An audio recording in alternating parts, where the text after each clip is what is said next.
Our gospel reading today comes from Luke 9, verses 51 through 62, about a Samaritan village and people who wanted to be followers. Not long before it was time for Jesus to be taken up to heaven, he made up his mind to go to Jerusalem. He sent some messengers on ahead to a Samaritan village to get things ready for him. But he was on his way to Jerusalem, so the people there refused to welcome him. When the disciples, James and John, saw what was happening, they asked, "Lord, do you want us to call down fire from heaven to destroy these people?" But Jesus turned and corrected them for what they had said. Then they all went on to another village. Along the way, someone said to Jesus, "I'll go anywhere with you."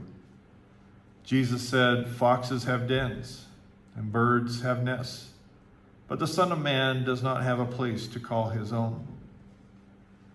Jesus told someone else to come with him, but the man said, "Lord, let me wait until I bury my father." Jesus answered, "Let the dead take care of the dead, while you go and tell about God's kingdom." And someone said to Jesus, "I want to go with you, Lord, but first let me go back and take care of things at home." Jesus answered, "Anyone who starts plowing and keeps looking back isn't worth a thing to God's kingdom." May God add his blessings to these words. Well, those sound like pretty harsh words of people saying, "Yeah, I want to follow you, but. We hear in the Samaritan village, the Samaritan village refuses to accept Jesus because he's got his, in some of the translations say, Jesus has his face set to Jerusalem. He's going to Jerusalem. And so the Samaritans, whether they're feeling slighted or just didn't want to accept Jesus, turned down his offer. And we hear James and John asking Jesus, "Should we call down fire and just destroy this whole village?" And as I was reading about this, somebody said, well, if that's what Jesus wanted, he would have been a Roman. The Roman brutality. And so in some translations, it says that Jesus rebuffed James and John, basically set them square on what Jesus was about. And I'm sure he was a little miffed that they had been with him that long and they didn't know him, didn't know what he was about. And that after everything they'd been through with him, that he would turn like that and wipe out an entire village.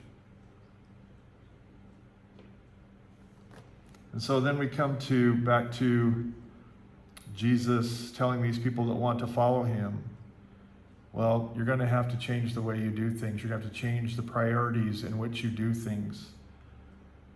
And then the last verse where Jesus says, anybody that looks backward after they start plowing isn't worth it. Because anybody who, none of us have had the experience of actually holding onto a plow with a horse in front and plowing a field. But if you didn't keep your eyes focused forward and you started turning around, your rows would be crooked. You would veer off. And the horse would lose sense of where you're going. And so what Jesus is saying is, if you're going to be tied to something else when you start ministering for me, your whole heart is not going to be in it. These but first, ways we put conditions on the unconditional, right? We're taught to do things unconditionally, but we always put conditions on them because we are human. We have our own feelings, wants, desires. For like, yes, I'll extend love to the other, but let me see who they are. And if they're deserving. And if I agree with that they deserve my love. Or, yep, I'll welcome the stranger, But let's see who's knocking. How different are they from me? Yep, I'll forgive the other. But let me see if they have acknowledged that they are doing wrong. Yes, I will care for another. But let me see why I should. Why should I care for this other person? What will it cost me? And what's in it for me? These are all words relevant today as our society becomes more polarized. And we hear this language all the time. We hear it being used to weaponize, manipulate, to divide churches. It is dividing churches, dividing communities, dividing families. What's in it for me? Why should I care about you? Why should I forgive you? What are you doing that deserves my love? These are all modern tests today, but they have been a test throughout time.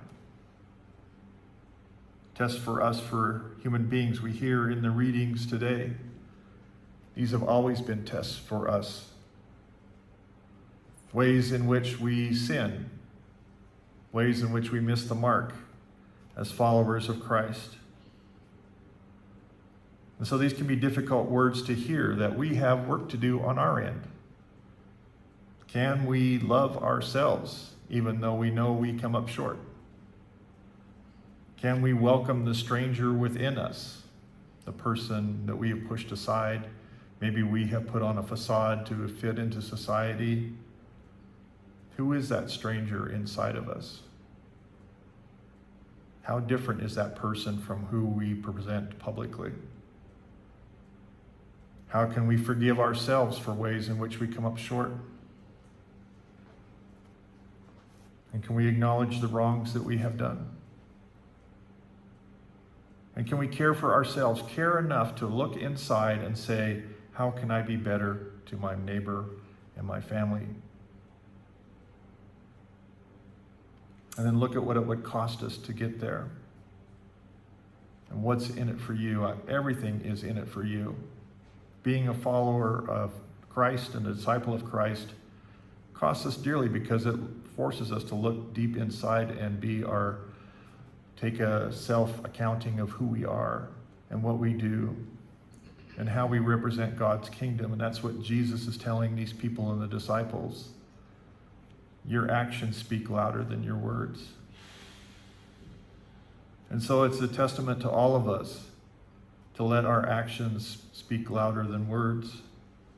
And let us look at the ways that maybe we're being hypocritical about it. These are all relevant words for us today. And so I invite you to ponder those, to take a self-inventory, to ask God to reveal to you ways in which you were following up short in loving, welcoming, forgiving, and caring, and to help you navigate those waters in your life personally. And I know God will get you there. God will show you ways in which you can be better to yourself, which then enables you to reflect better on other people, because who you are inside reflects on how you treat others. The goodness in you has to start with you, and then others benefit from that. That's been my journey for all these years, and you have all been a part of that, helping me to find out who that stranger in me is still. I still learn new things about myself. This journey of writing a book has really reshaped me, still is. I've lost track of the number of times I've been editing like the first 3 chapters.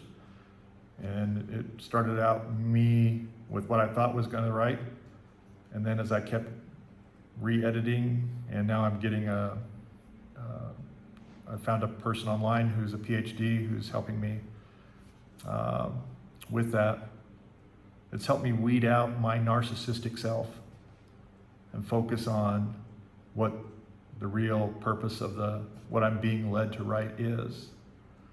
And so that whole process of writing, getting my thoughts down on paper, has helped me find the stranger within, learn to love myself more, learn to welcome and forgive those areas in me that I have been holding on to, and learning to show me how to care for myself and care for others in the process.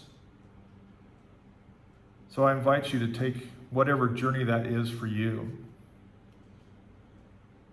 and transform yourselves as Jesus is asking the disciples to transform themselves and to stay focused on the kingdom of heaven. Amen. Amen.